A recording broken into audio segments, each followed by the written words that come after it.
Good evening, everyone. My name is Nan Rubin, and I want to thank everyone for joining us tonight. It's a rainy night here in New York, so those of you who came in person, we appreciate it, and there are many, many who are online, so welcome to everyone. I've wanted to have Anita Norich here as a speaker for a while. She's a friend, and we went to graduate school together at Columbia. Last year, I found a New York Times article about literature translations being done by Yiddish scholars, Anita being one of them. I sent it to the Women's Network chairs as a program suggestion, and we all agreed she'd be a unique and fascinating speaker. So thank you to the PAS Women's Network for partnering with Adult Engagement to make this happen. Anita Norich is Collegiate Professor Emerita of English and Judaic Studies at the University of Michigan, and she was Rabbi Cosgrove's professor. Currently, she serves as the academic advisor to the Center for Jewish History Fellowship Program. She is the translator of Fear and Other Stories by Hannah Blankstein and A Jewish Refugee in New York by Kajal Maladovski, and has written and co-edited many more books. She translates Yiddish literature, teaches, lectures, and publishes on a range of topics concerning modern Jewish culture, Yiddish language and literature, Jewish American literature, and Holocaust literature. Please join me in welcoming Anita Norich to PAS.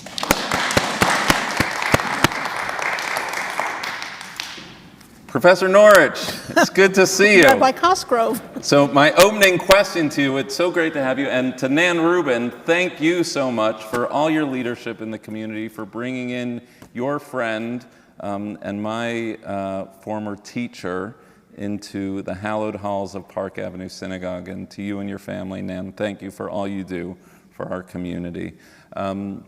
Did you ever think, Professor, when you were grading one of my papers, that one day this English major would be the rabbi of Park Avenue Synagogue interviewing you? I had no doubt at any moment. At any moment, you this saw would happen. It was just clear. You know that I don't need to tell you, but it seems appropriate in this setting. The Talmudic saying, I've learned a lot from my teachers.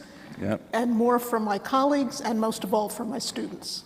Well, I have to tell you, and without getting too soft on you at the beginning of an interview, that for me, being an English major at the University of Michigan, taking your courses in Yiddish literature in the Jewish Studies program, you and other of your colleagues, was for me very much part of my journey. Not that I ever really left the tradition, but to take Jewish studies seriously, and I am forever grateful to you, and it is such a delight to welcome you here anytime, especially when Michigan football is doing as well as it is right now. Another thing we timed very well. Yes, right? we did.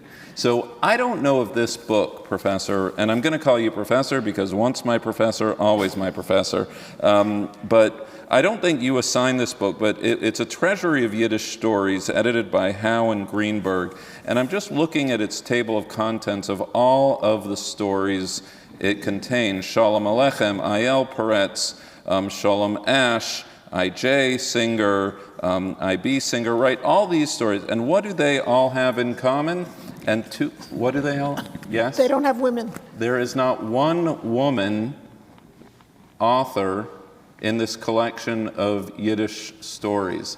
And I don't actually recall the reading list, the syllabus from our days, but clearly as Nan signaled, this retrieval of women voices in Yiddish literature, and we're going to get to the books in a moment, but I want to ask sort of the trajectory of the field and how you became so intrigued by this project of retrieving women's voices in Yiddish literature.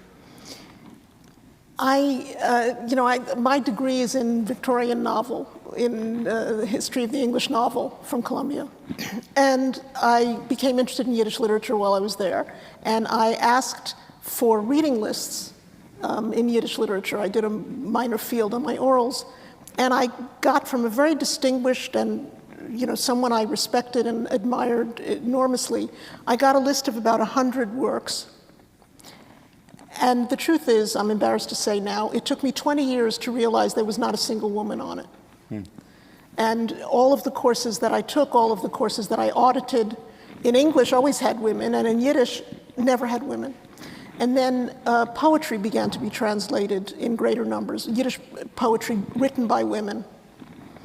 And I was interested in that, but my field, my passion is in prose, in novels and short stories. And at some point I just thought, wait a second, it can't be true that women didn't write novels, because that was the myth in Yiddish literature, in Yiddish criticism, right? Women wrote poetry, they wrote diaries, they wrote memoirs, but novels were not really their genre, because the novel demands a kind of expansive view of the world that they couldn't have had, which is nonsense. I mean, completely nonsense. And when I was writing my second book on Jewish American culture during the war, I came across this book by Kajal Maladovski, which is the first one that I translated as a novel. And she was a very well-known poet. And I started looking for others, both by poets and non-poets. And it seemed like there were quite a lot more than I had bargained for, and then that anyone had on a list. And so this was an aha moment on your part, or this was these voices had been marginalized by the Academy, and this is part of a bigger moment of retrieving voices? I'm just curious from a scholarly point of view, or maybe it's a personal story that you never bothered to ask if there were all these women's voices and something happened. Because I read the New York Times article, there's clearly a movement beyond just your own personal passions of retrieving voices that had been marginalized. That's right. Look, Yiddish literature itself was always marginalized. Right? The fact that I was teaching Yiddish literature at Michigan within an English department wasn't absolutely unique, but it was certainly very unusual. But Yiddish has, as everyone knows by now, has had a comeback, a revival, I'm not sure what to call it, greater interest. And once you start looking in the literature, there's so much that we don't know about it. There's so little that is translated and accessible, and so much that's serialized in newspapers that not all of which have been digitized. They're hard to find, they're hard to research, they're getting easier, but there have been a couple of major changes in the way that in the subjects of Yiddish literature, Yiddish literary criticism. One is with the fall of the Iron Curtain, Eastern European Yiddish is becoming more and more studied by Eastern Europeans and by Israelis and Americans. And it was, many of us grew up in the feminist movement, right? And that consciousness certainly had an effect on what we were looking for. Thank you. So let's dive into the books, both of which pleasure. I read and both of which I am grateful for, though I don't want to hand in a paper, though I could hand in a paper if you wanted me to. I'd be happy to read it. So, but just not for a grade, pass, fail. So let's start with the novel by Kajal Maladovski, and you signaled this, that it began as a serialized in the Yiddish press. So I'm just curious, maybe for those who maybe haven't read it, so who was Kajal Maladovski, and how does this book fit into her oeuvre, her work? Okay. So Kajal Maladovski was, as I said, one of the most well-known Yiddish writers in America. She came to the US in 1935. She was already very well-known. She was in her early 40s by then. And she was well-known as a poet, as a teacher of both Yiddish and Hebrew.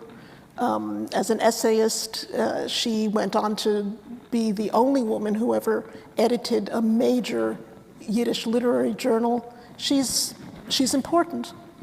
And this book which in Yiddish is called Von Lublin bis New York, from Lublin to New York. The change of title is another funny story, but From Lublin to New York was actually a book. I mean, I first saw it, I was trying to read everything that had appeared in the United States between 1939 and 1945 by Jews. I didn't get all of them, Yeah.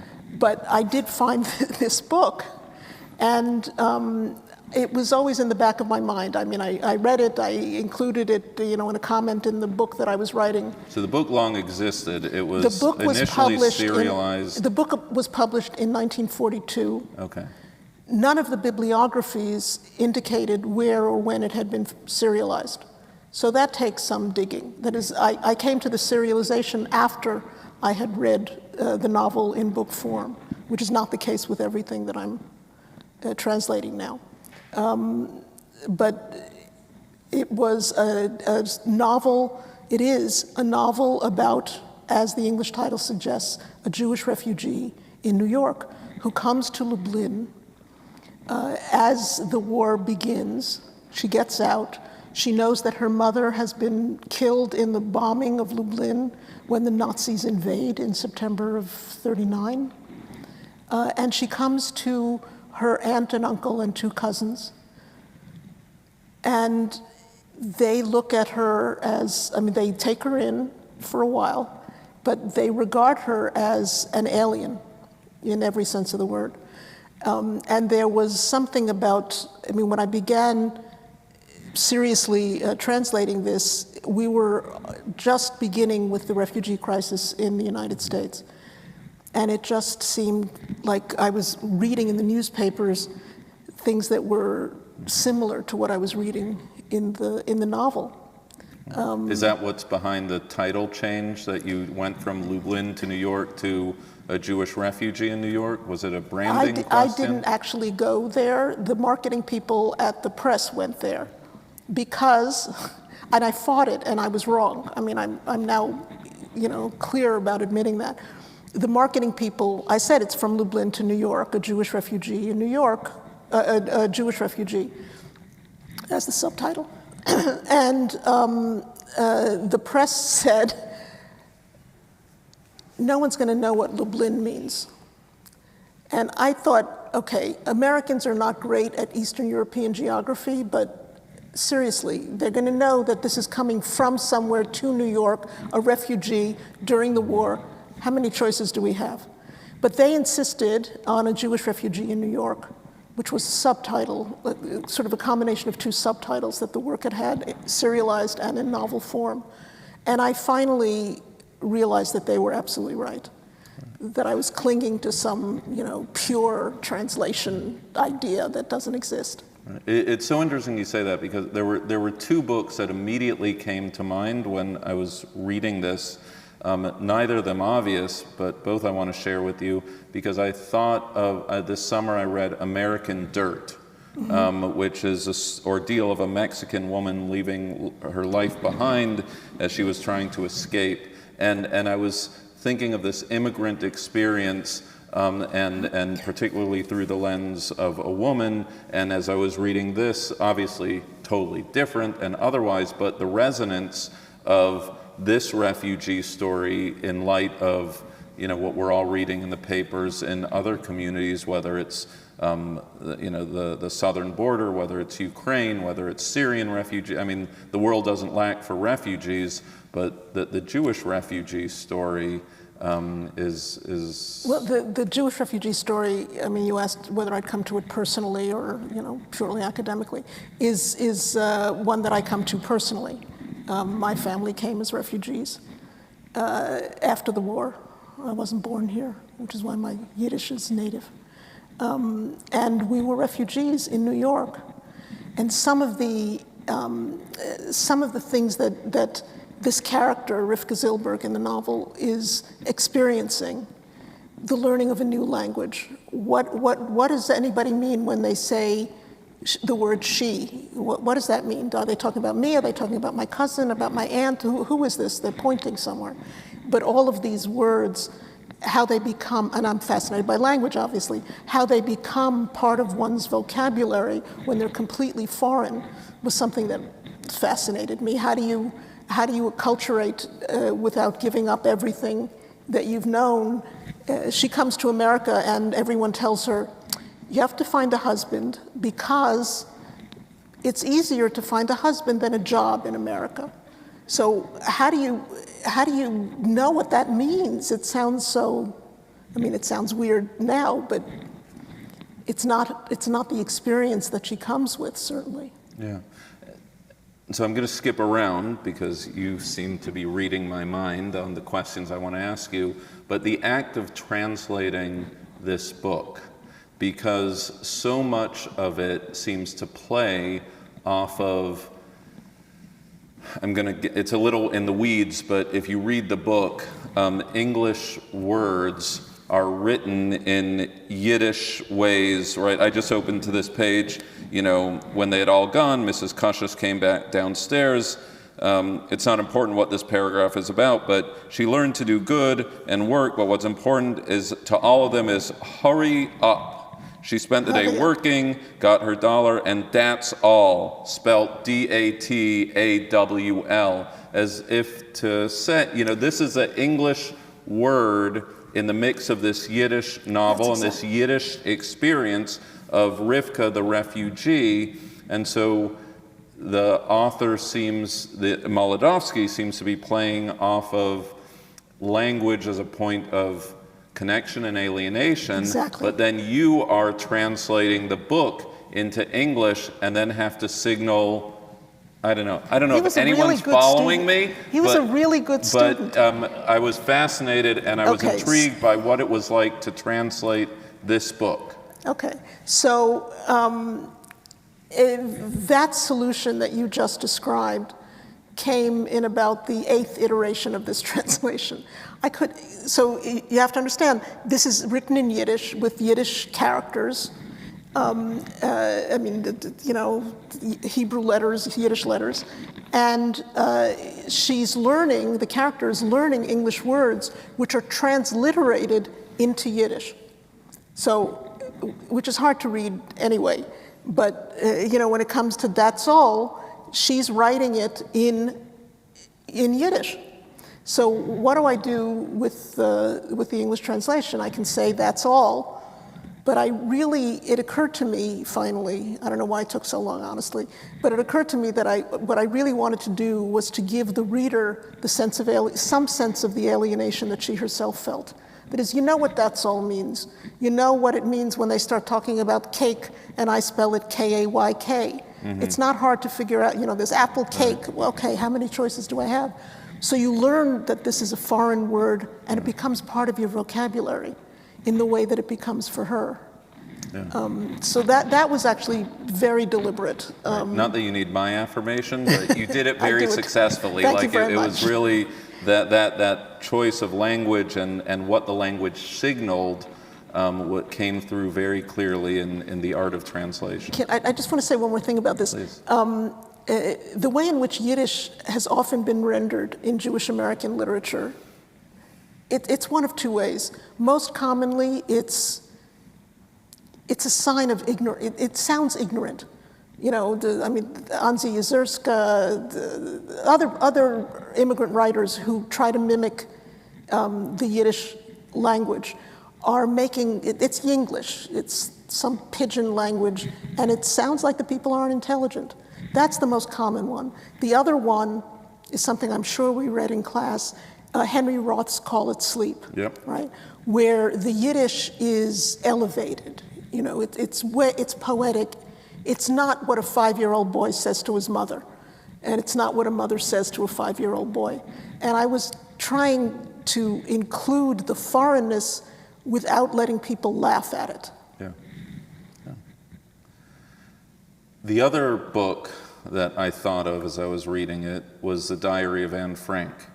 And also totally different, but I think because it was a novel that I was reading in sort of diary form, in this case serialized Anne Frank's diary, but really also that it was a woman's story, but specifically a girl's story with crushes and boys and domestic scenes, and then of course the backdrop of trauma that this was, whenever I read, whenever I hear, I have this weird thing that whenever I'm encountering anything between 1939 and 1945, like, what's going on in world history Exactly. right now? Yeah. Right? And like, beautiful building, but did Frank Lloyd Wright not know that the Holocaust was happening when he built? Okay, anyway, different story, different day.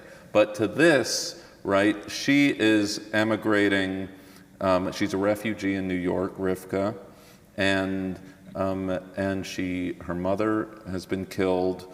Her brother's whereabouts are either unknown or, I'm not going to give away the story, but she knows that the world is falling apart. And so this literature that was written with this backdrop of the Holocaust, which is what did they know, what did they not know? These are themes that come through in every day of this book. That was a strong factor in my thinking when I was translating it, because I was looking, once I realized that it had been serialized and where it had been serialized, I was looking at the dates of serialization on one page of the Morgen Journal, the newspaper where it appeared, and the front page of the same newspaper carrying war news. Very accurate, very up-to-the-minute war news. So readers would have had a much more acute sense of what you're describing. And then by 1942, when the book appeared as a book, in hardcover, even more was known. And reading this in light of that, in light of the knowledge that one has of what's going on, is eerie. I don't know what else to call it. But the analogy with Diary of Anne Frank was, if you read the introduction, was interesting to me as well, because women's literature is often considered to be either confessional or autobiographical, which, in my opinion, takes away the imaginative force of writing literature. It's all about me. And both Anne Frank, in a very different way, she's 14, it's a different scene, both Anne Frank and Maladovski were writing with an audience in mind. They were writing for an audience. It says diary, the Diary of Anne Frank. It is a diary, but it was reworked. This too is called a diary. It's in the form of a diary. But that's in order to give you a better sense of the interiority of this character, the inner thinking of this character. Then it's not Maladovski's own experience, right? As I said, she came in 35. She was much older. This character is 20, 21. Right. I just ask a totally unrelated but totally related question, which is the nature of serialized literature versus a novelist just sitting down and pumping out a book. What novelist has ever sat down and pumped out a book? I don't know. I imagine that, I don't know. Didn't James Joyce just wrote Ulysses in a sitting? In a couple of weeks, yeah. Right, yeah. No, but is the writing process different, do you think, whether it's Maladovski or any writer, when you're writing in a serialized form? Yes. What I was trying, I never found this. What I wanted, and I haven't found it in the book that's coming out next, also by an American Yiddish poet, or the one that I'm working on after that.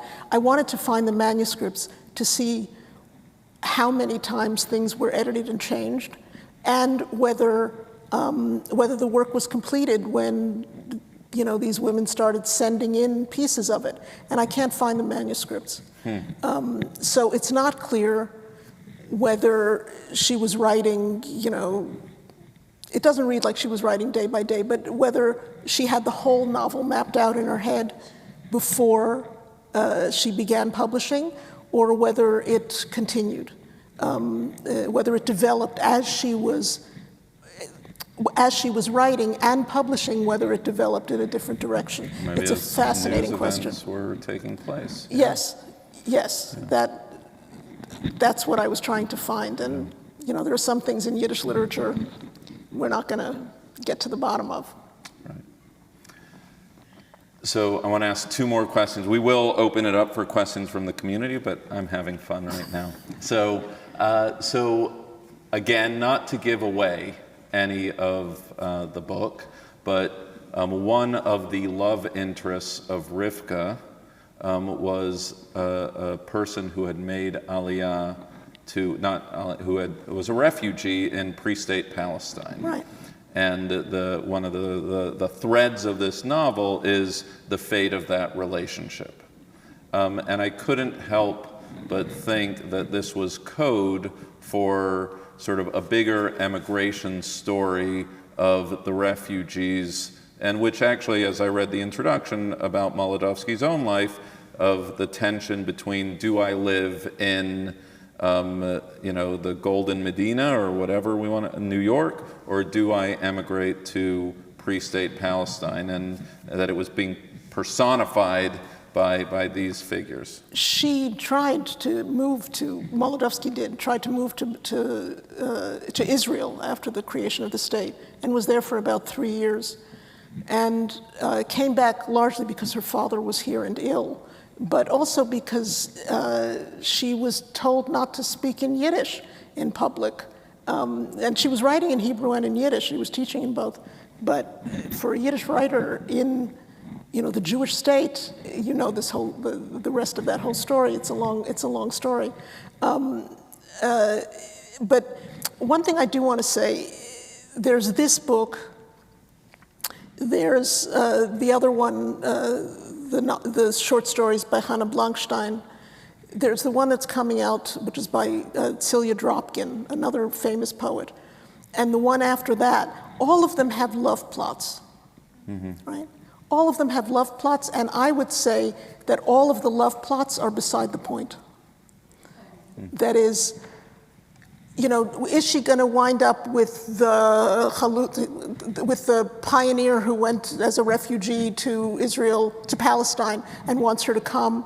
Is she going to end up with the guy whose parents own a candy store? Is she going to wind up with the guy who is actually engaged to her cousin but is pursuing her? None of that matters. That is, it doesn't matter to what I think is most important in this novel and in the other works, which is the background, the historical moments that are being described. How many choices, the question isn't who she ends up with, but how many choices does she actually have? It's 1939 is being described. How many choices are there for a Jewish immigrant girl who comes to New York? Or for any of these women? Marriage is important, inevitable, necessary, as she's told over and over again, but the force of the writing is not, the force of the story is not in the ending. Right, which leads me to my last question about this book, and I want to just read this paragraph that I underlined, where the main character, Rivka, is speaking to Mrs. Rubin, who says, you have no idea how, I'm not going to read the whole thing, but you'll get the idea. You have no idea how easy it is to mess up your life, she says to Rivka, the young woman. My sister Goldie was a beauty, spelled B-E-A-U-T-E-E, a real head-turner. Her braids were even longer than yours, and her eyes were $1 million. She could have married anyone she wanted, but she took it into her head to become a doctor. Be reasonable, I told her. Become a doctor's wife. But no, she wanted to be the doctor, and off she went to study, so she had to study anatomy. Do you know what that is? I would have never known it if not for my sister Goldie. A person has veins. This one goes here, the other one there, and this vein is called this, and the other one something else. Okay, so you have to remember all the veins, their names, and where they lead. Who can remember so much?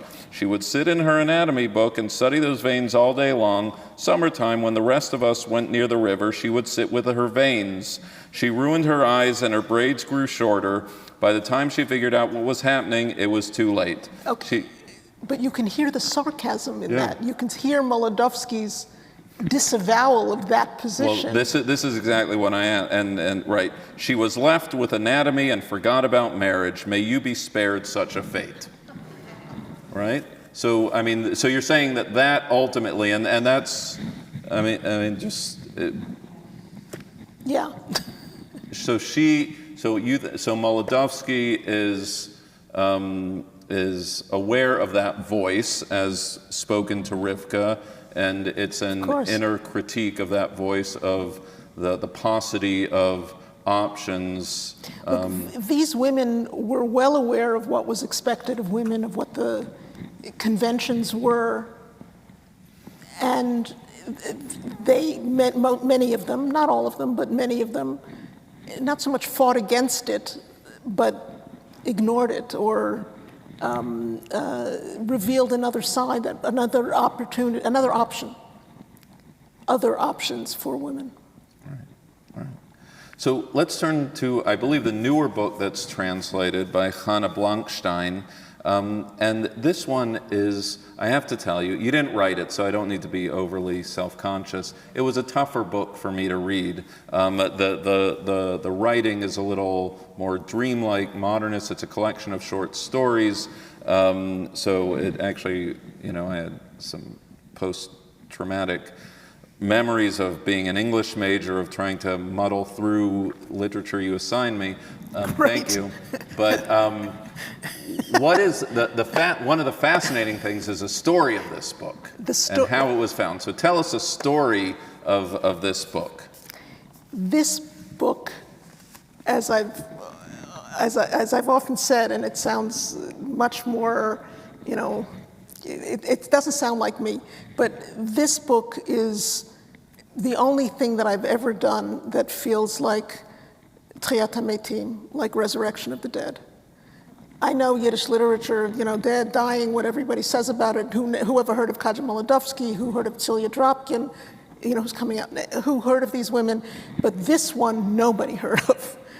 There are, and I stumbled across it. I was doing research on women, and I was looking, the way I did research, which I could only have done if I weren't still trying to get tenure or promotion or anything. I looked for names of girls in bibliographies and card catalogs. Hannah, Leah, Rivke, Sore, and there was this Hannah Blankstein I'd never heard of, and YIVO, the Yiddish Research Center here in New York, had a copy of the book, so I asked for it, and it was short stories, so I was going to ignore it, but it had a very short introduction by Max Weinreich, who was the linguist, Yiddish linguist of the 20th century, who founded Yiddish studies in Europe and then in America. And I thought, well, she must be somebody. And I started reading it, and then I started reading about her. This book came out in Vilna, Lithuania, in July of 1939, 6 weeks before the Nazis invaded. It was one of the last books to be published in Yiddish, not the last, but one of the last to be published in Yiddish in Eastern Europe before the war. And it was, I began translating it for those historical reasons. It turns out Hannah Blankstein was a feminist. She worked, she was a political figure. She worked for women's rights and against prostitution and for vocational training. She was a major figure. She wrote essays in the press as well. And she died 2 weeks after the book appeared of cancer. What I say in the introduction is she had the good fortune to die before September. But she was an important figure, and here's another person nobody ever heard of. And then it turns out there are only 2 copies of this book in the United States. One was sent to St. Louis and is now at the Yiddish Book Center in Amherst, Massachusetts, and the other one was given to YIVO.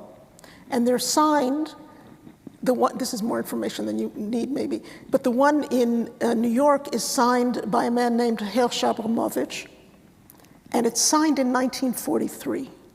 Hirsch Abramovich was a writer, a journalist, a political figure. And he was out of the country. He was in the States when the war broke out and he couldn't go back. How did he get a book published in July of 39 to give to YIVO in 43? The other book, the other copy of the book was sent to St. Louis signed by Anna Abramovich, who was his wife, signed in 1940, and then sent to the Yiddish Book Center because nobody in St. Louis wanted it anymore. What are they going to do with this? So 1940, 1943, a 1939 book. And it turns out, I knew this as I was reading it, Hirsch Abramovich and Anna Abramovich, Anna, by the way, died in the war, in the concentration camp. They were the parents of Dina Abramovich, who was the librarian of YIVO for over 50 years, and a partisan fighter in the Vilna Ghetto, and part of the paper brigade that saved Yiddish books. This is just, so I began translating it because the history was irresistible. And then, unlike you, I began to really like the stories. Again, it took me like 7 translations to begin to like the stories. I didn't say I didn't like them. I just said it was a. No, it is a tougher. It's a tougher read. It's a tougher read. It's a tougher read, and it's a fascinatingly tougher read because there are 9 short stories. As far as I know, that's all she wrote in short stories. They're very different one from the other. Yeah. And there are. One of the major themes in each of the stories, in almost each of the stories, is the need for meaningful work. This is a woman writing, in 1939, who keeps insisting in character after character, and the characters are very varied, men and women, and stream of consciousness writing, and a shift in perspective, but everybody needs work that means something to them. Right. There was the first one that I very much enjoyed, Firsthand. The Firsthand. Which is a story. Now that wasn't a story that I felt some of the stories clearly have the backdrop of trauma or impending doom, but that was a story, right? If I remember it correctly, a woman and her various jobs as in the dress industry, right. and various love interests. It deals with issues of desire, of relationship. It's of questions of domesticity as well as professional self-sufficiency. And it's also a surprising story in that it takes place in Paris. In Paris, right. Blankstein lived and studied in Paris and in Germany before the war, between the wars. She had governesses in both. She knew these, she really was, in the best sense of the term, a cosmopolitan, right. Both as a woman and as a writer. And yeah, that story is not filled with trauma, but it is, I don't want to give it away either, but it is filled with the discovery of one's Jewishness, let's just say, yes. Right? All of these have a subtle, sometimes quite explicit, but sometimes quite subtle reference to Jewish values and to socialism, socialist values. Right, which was, now that I'm thinking about it, right, what was Blankstein's relationship to her? Do we know, was she a frum Yid? Was she not? She was not a frum Yid. Because the stories do not, have, as you say, they're Jew-ish. They're appearing in Yiddish, right? But that story there's an element of retrieval or identifying Jewish identity. Right. There's also the story about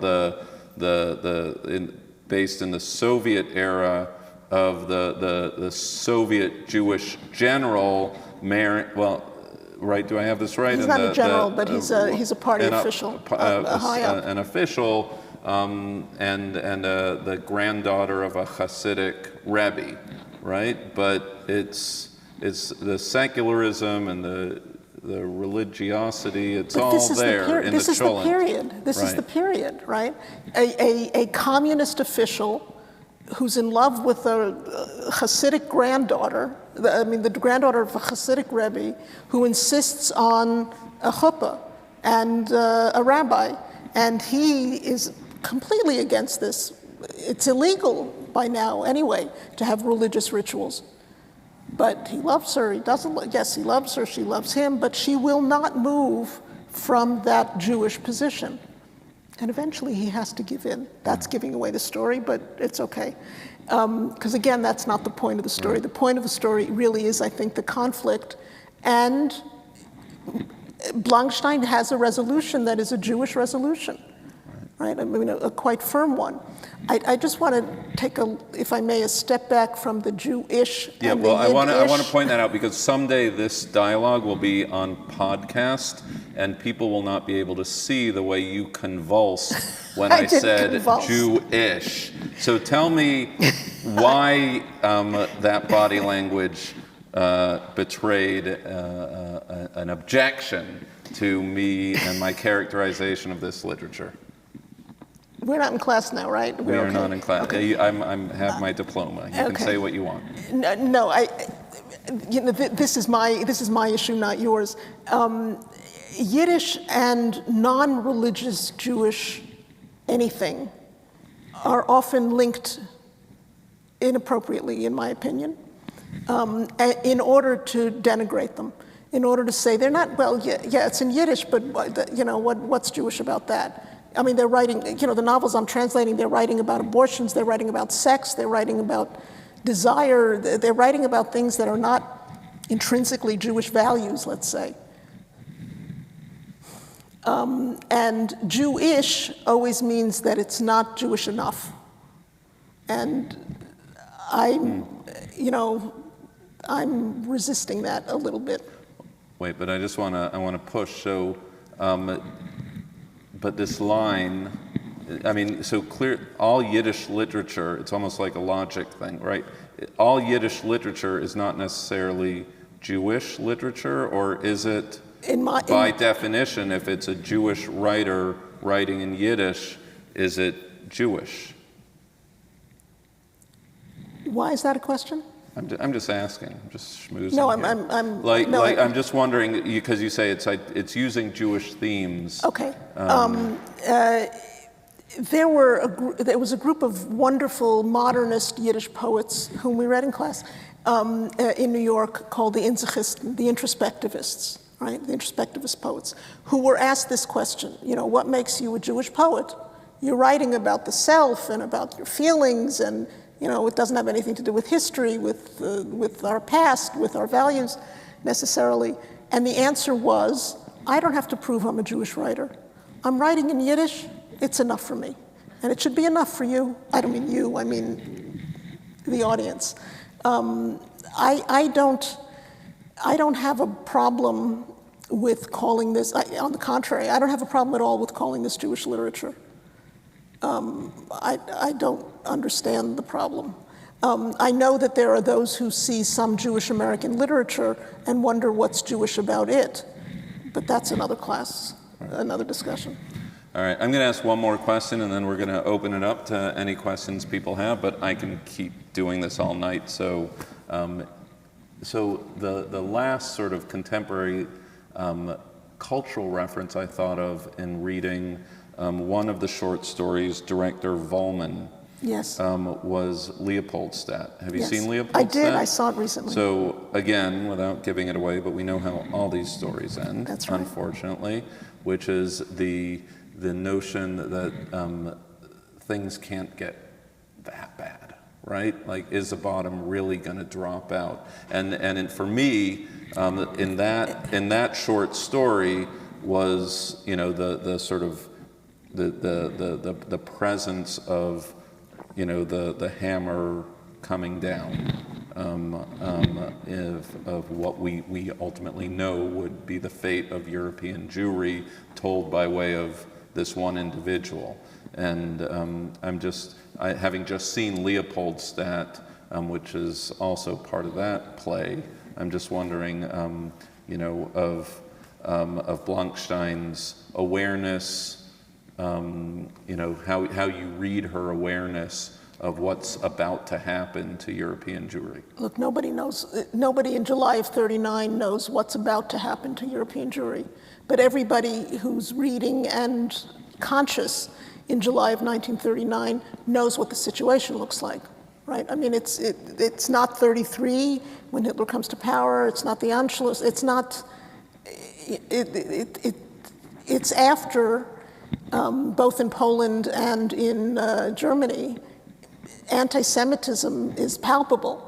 No, nobody imagined, what happens by 42, but she was certainly aware of what was going on. What's interesting to me also about that story, it's the only story where there is an awareness of what's about to happen, right? These Nazi soldiers who aren't even called Nazis, that name is too much to utter in a story for Blunstein, I think. And they kill non-Jews as well. That is, they're after the socialists, they're after the people who don't give them money, they're after the Jews. They're always after the Jews in these stories, whoever else they're after. Let's open it up for a couple questions. Does anyone have a question for Professor Norich? Yes, up in front. And a question is a short statement with a question mark at the end. Gee, I've never heard you say that before. So I obviously read over the years a lot of short stories by Shalom Aleichem, and I think we should have a singer. I don't think I've ever seen one by a Yiddish woman author. Were these not even translated until recently? Welcome to my world. So really, these just weren't translated and available to those of us who only No, speak there have English? been translations over the years of short stories in particular. Not many, but there are anthologies of Yiddish stories by women that have been translated. The rarer thing is the novel, is Yiddish novels by women. One other question: Did the themes that the men and women wrote on? I'm different? sorry? The themes that men and women wrote about, were they different, or were they really just the same, and it didn't matter whether it's a male or female author?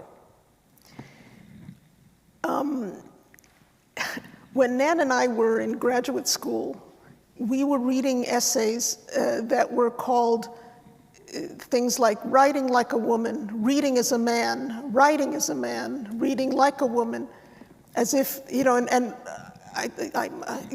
we would sit around sometimes at lunch, read one another a paragraph and ask if it was written by a man or a woman, which is not a useful exercise, I'm happy to tell you.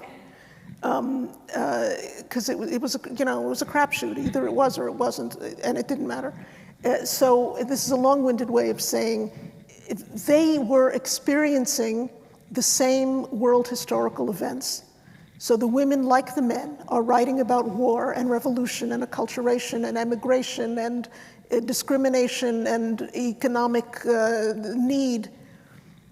But there are men and there are women, and sometimes they have different perspectives. That's the best I can answer.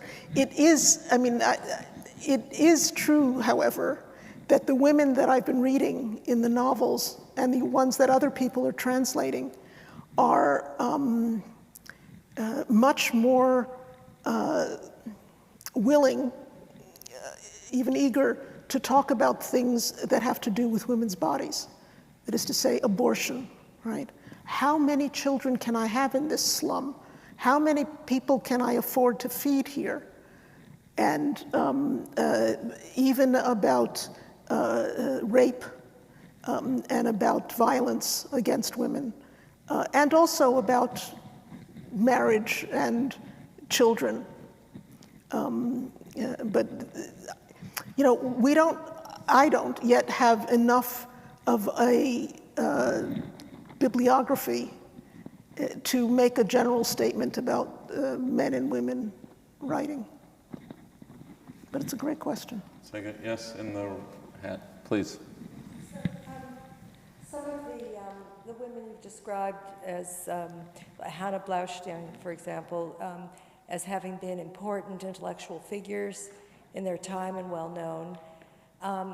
Do you think that women writers in the Yiddish world, pre-war world, were as respected as the men? And if so, why do you think these works were lost for a generation?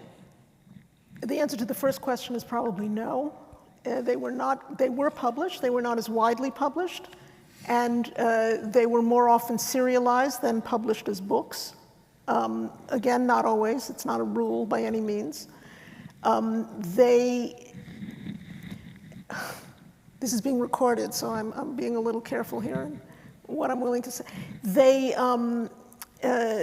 faced the situation that women writers often faced, which was they were considered to be getting published because they were married to daughters of, sisters of famous men. And I think the real answer to the question is that most of the critics of Yiddish literature until fairly recently, and with the exception of Kajal Maladovski and some others, were men. Men were the editors of the daily newspapers. Everything went into the daily newspapers. That was where the power that's where literary power existed. Men were the publishers of journals for the most part, right? So, and also, you could ask this question about Yiddish in general. How come it took us so long to realize that there was an important literature in Yiddish, that it wasn't just, with all due respect, Shalom Aleichem and I.B. Singer, whom I love?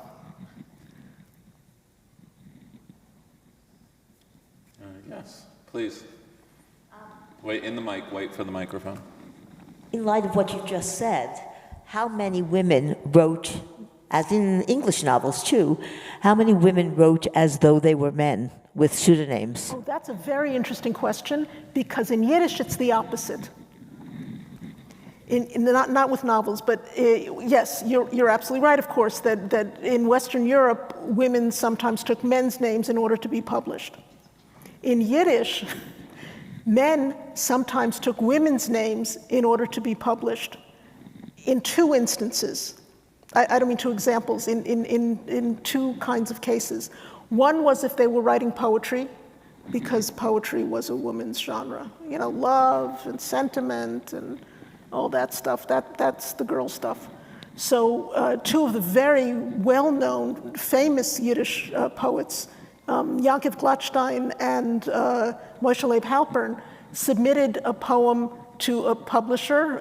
Their first poems, they were rejected. They sent them back in under women's names. They were accepted. So one was if they were writing poetry, and the other was if they were writing what in Yiddish is called shund, which means trashy novels. I could say that more nicely, but like Harlequin romance kind of things. So then they wrote under women's names because the publishers, the editors, thought that it was women who were reading that kind of stuff, and they would be more likely to accept it if it was coming from a woman. But I don't know how you decide that, right? They're serialized in the newspaper. Page 2 has, news of the day. Page 3 has a philosophical essay by some guy. Page 4 has a novel. How do you know who's reading page 4? Right? I mean, it's one of the great myths of Yiddish literature. Okay. Yes, I think we have time for maybe one, maybe two more questions. Yes.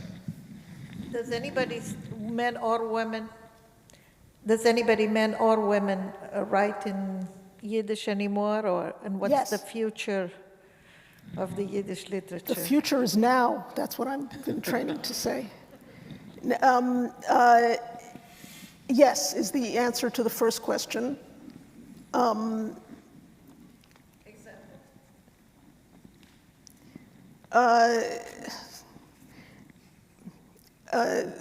I can give you examples, but I'd rather not. I'm going to leave out some names, and then I'm going to get letters. So, right. And also a lot of contemporary Yiddish literature is coming out of the Hasidic community. Right? But that's not something I study. It's there, certainly. And the future of Yiddish, there's a book, a big fat book by a linguist named Joshua Fishman called Never Say Die, in which he begins by saying, Yiddish has been dying for 1,000 years. Long may it continue to die. At the same time, I'm translating. Because I can't teach Yiddish literature in Yiddish to classes of 100. I can teach translation. And with that, people become interested, is the hope. Didn't work all the time, but people become interested in, if I like this thing in English translation, I wonder what it's like in Yiddish. I think one of my daughters is, I think on the app Duolingo, there's Yiddish, and she came home, she had been doing Yiddish every day there. So what might not have worked for the father works for the daughter. So maybe there's a Yiddishist Cosgrove in the future. So let me end so you had this aha moment. You're doing work that you didn't think you were going to do, and are now in the process, Professor Norich, of defining the field here. And I'm wondering sort of is there an upcoming publication? Is there something that we should be looking forward to in your work? I hope so. I mean, I hope you're looking forward to it. I'm not defining the field. I'm working in the field, and the field is new, and I'm active in it, but I'm certainly not alone in this. The next book, as I suggested, is in press. It's a novel called Two Feelings by Celia Dropkin, a well-known poet, who is known as having written erotic poetry.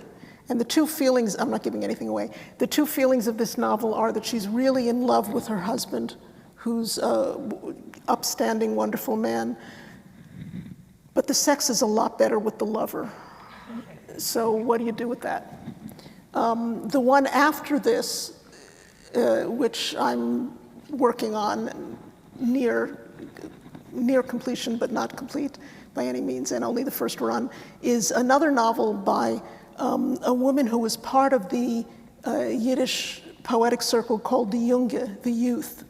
And it's a roman à clef. It's a novel about this group of poets who were very influential in the 1910s, teens. And I'm still trying to figure out which character is who. I've got half of them, but I'm not sure about the other half. But it's also about writing literature and being a Yiddish writer and being in New York and what all that means. And then there are others that I hope will see the light of day at some point. There's a long list. There's a much longer list than I can do in whatever's left of my brain to do it in. Well, we are honored to celebrate the publication of these two books. Thank you. We're delighted and anticipate and invite you back to talk With about pleasure. your upcoming books. You always have a place here. Thank you. To my teacher, if I may, to my friend, thank you so much for being here. Thank everyone here for being Thank you here. very much. Professor, have a good evening, everyone. Have a good evening. It's a pleasure.